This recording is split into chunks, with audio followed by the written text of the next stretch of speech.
Welcome to the Therapist Burnout Podcast, episode 98. Hey, therapist, this is the last episode of the year. I was going to do a replay for you last week, but Christmas is busy. December is busy. And so I do want to deliver this episode. I haven't had it all outlined for you, so I want to deliver it to you. And the topic is something that I have been thinking about for quite a while. So I'm just bringing it up as I'm talking. So this year, I think part of my truth in talking about burnout is that burnout isn't just about depletion. Burnout is really when we stop feeling alive. I'm not talking about tired and overwhelmed, but the deep sense of not being in your own life anymore. I think someone told me once, I don't feel like my life is my own. And that resonated so deeply with me. That I'm going through the motions, but I'm not really here. I'm not really in my body. I'm not where I should be. It's taking me so long because I'm a slow learner and Earth School is hard. Thank you, Liz Gilbreth, for the concept of Earth School or the things we learn on this earth, that coming back to life isn't an overnight thing. It's not a bounce back thing. It's slow, disorienting, and I want to be fully recovered from burnout. And I'm working on it. I'm recovering, but I have not recovered. And I think that's one thing that I've realized as well, that it's okay where I am. It's okay I'm in the messy middle, and that I do believe I'm going to get there. I do believe it. So I think that's what I want to talk to you about today. And so my first thing is that I thought that leaving therapy would fix my burnout. So, okay, in 2023, I've talked about this on the podcast a lot. I stepped away from my private practice. And spoiler alert, I am a therapist again. I see one client, exactly one client. And I'm just holding that one client for now because it was a full body yes that I wanted to see this person. And I'm going to try it on and see how it feels. It also feels good to kind of be in the work to talk to you about it. And not that I became a therapist again because of you, but maybe I did. Maybe I did. I don't know. Not saying yes or no. But I did think in 2023, when I closed my practice and I left therapy work, that this is what I needed. This is the reset. This is everything. This is how I'll figure it out. And part of it was, and it did help in many ways, that I wasn't carrying like 30 people's trauma stories and all the things that they bring into the therapy room into my nervous system. And I really did not realize the cost of carrying that in my body and in my mind. I think I still think about it all the time. I'm like, how did I do that? How did I carry all of that in my mind and my body? In the Wayback Machine. So in 2023, 2022, actually, I decided to close my practice, and then I closed it in 2023. And I really felt like I really had to plunge right into the next thing. And financially, I did. I, I've said on the podcast, like, I wish I would have had a break, but I don't think I could have given myself a break psychologically, because I was just talking about on a podcast that will come out in the new year about how the different layers of burnout I've had. I had a bout of real birth trauma with my first son, and I couldn't work 6 months after he was born. And so I think part of it was like I was scared I wasn't going to be able to work again, or that I was going to kind of crumble. And so I think I plunged myself into doing like the contract work and school psychology because I was worried about that. And I think having to start something completely different. So doing reports again, I hadn't done like the breadth of psychological reports that I had done since the early part of my training.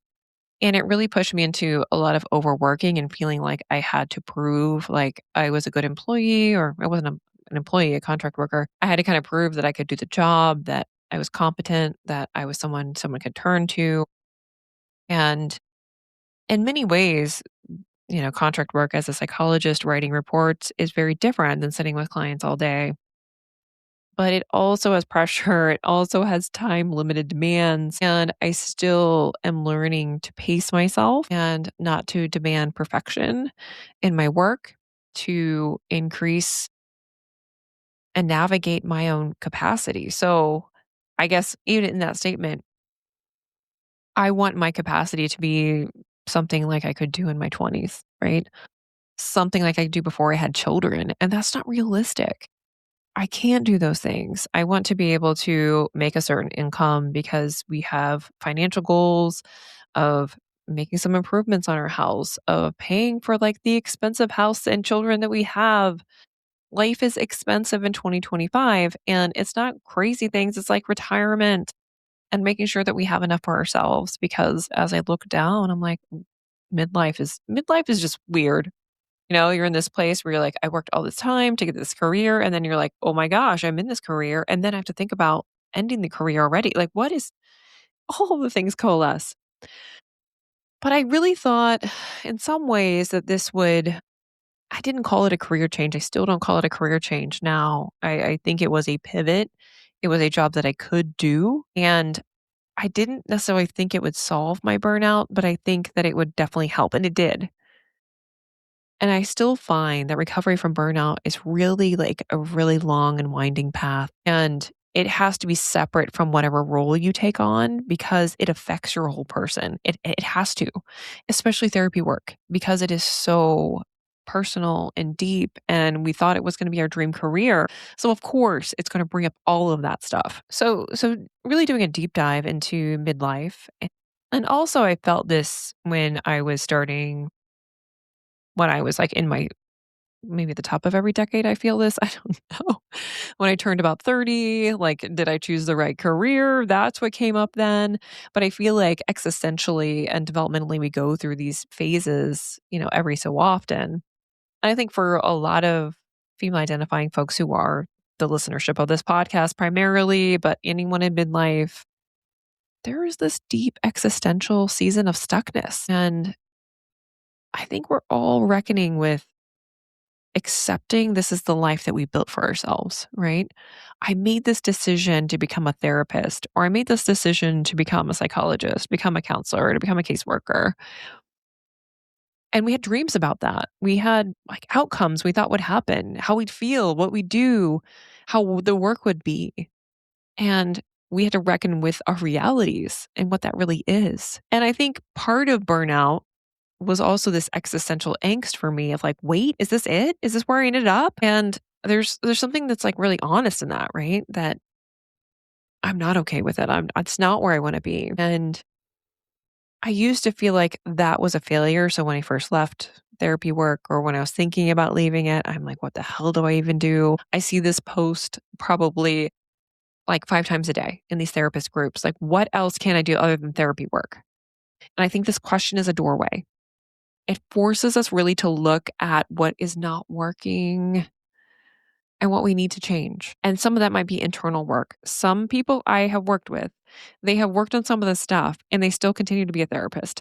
So, and I know some of you might decide, I am done, done, done, done, done. And they were too. And they've decided to come back or they needed that rest. They needed that break. Some of them were like, I am done. I am leave. And they leave. They close, they do something else. That's fine. I think one of the huge things that I gained, one insight I gained this year was that I can do, so if you're an EMDR therapist, we do float backs. So a float back, typically if we're in a traumatic event, we would float back to the first time that we experienced that particular trauma. So for me, I had driving anxiety. I did a float back to like one of the first times I felt tension while driving.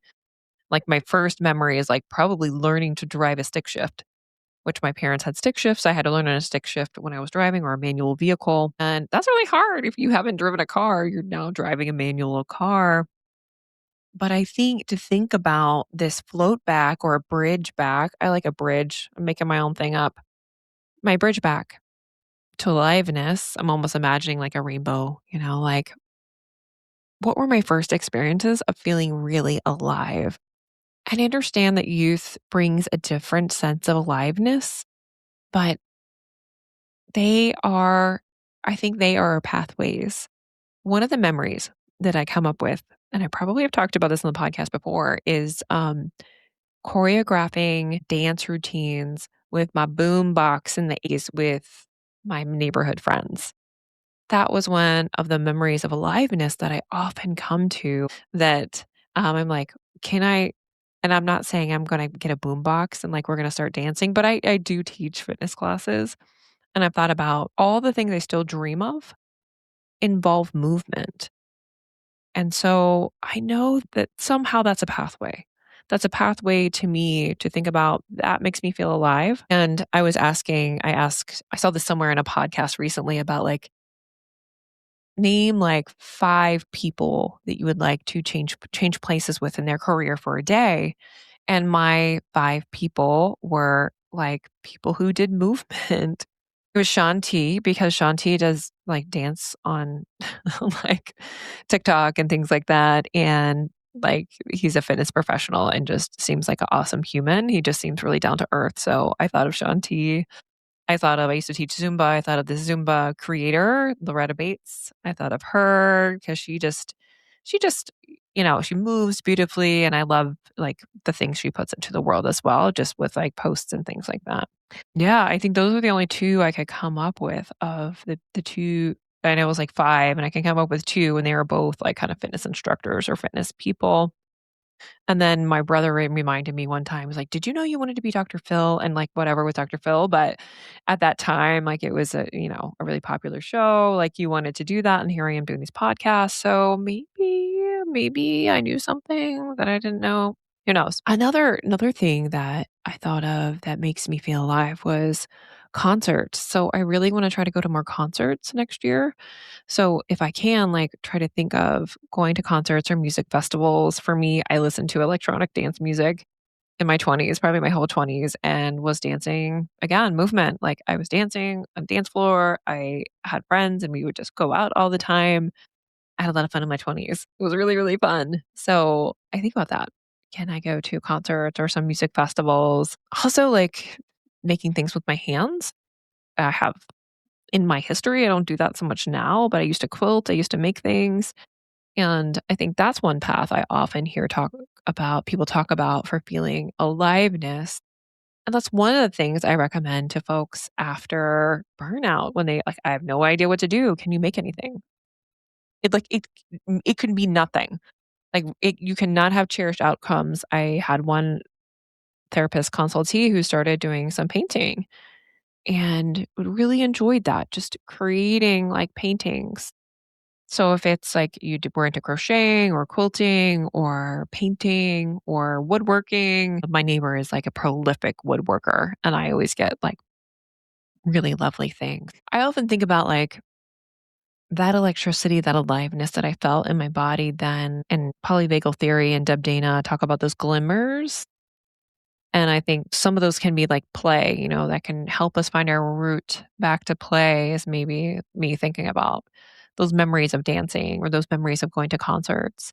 And yeah, I have kids and like a busy life. And so I can't like go every weekend to a music festival or go to a concert or, you know, but I can like rave in my car and listen to loud music. Sometimes they really put loud music on and with a lot of bass. And I find that really um, energizing when I need to really feel something. Sometimes I struggle with that. And so thinking about that, what is that for you? Like, can you think right now, as I've said all of that, are you thinking about any of those paths that or bridge backs to aliveness that you can start to think about? So for today, I thought about all these experiences of aliveness now. It's quieter, it's softer, but it's still there. And I really try to hold on to them. Deb Dana talks about like holding on to your glimmers because our brain is obviously going to focus on negative things more often. What is going wrong? Why am I not, why haven't I figured out my burnout?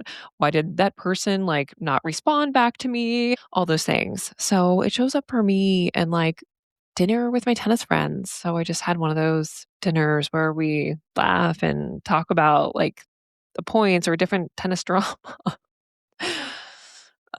Tennis is very regulating for me. I really think about nothing. And so I love to be on the court. I also think about when I'm testing with students. So when I'm sitting with a student, I had a moment where I was working with a student and there's that song Golden and they wanted a dance break. Well, I suggested a dance break because their body was they were small. They're getting kind of wiggly. And I was like, what's your favorite song? Let's just put your favorite song on and we're going to put it on and have a dance break.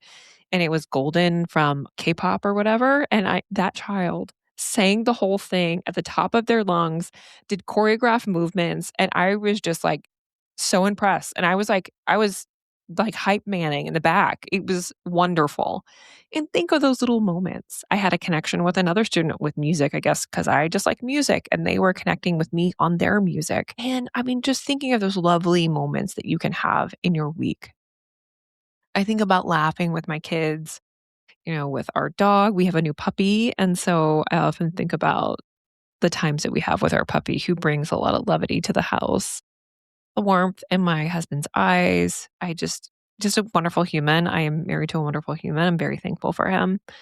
He takes care of me, deals with all my squirrel brain moments, and he's just a grounding force in my life. And I'm just so grateful. Like he's seen me through the depths of horrible, horrible things that's getting me emotional. And I hope you have that. I hope you have someone like that in your life. Me thinking about like in like a yoga class, like when my body relaxes, when I can take a deep breath. That's when I feel more alive. That's when I feel like more of myself. You can have that aliveness now. It doesn't have to be like when you figure your career out, when you figure out this thing about therapy, when you figure out your burnout, it comes in those pockets. And the more we grow those today, the more I think we have access to change, the more we have access to finding something that can work more long term in our life. So, in ending 2025, I have a confession. So, I wanted to get to 100 episodes by the end of 2025, and life has other plans. Like, I have too much on my plate right now with my evaluation schedule, and that gets lighter in the winter, and I'm pushing back and not going to take as much.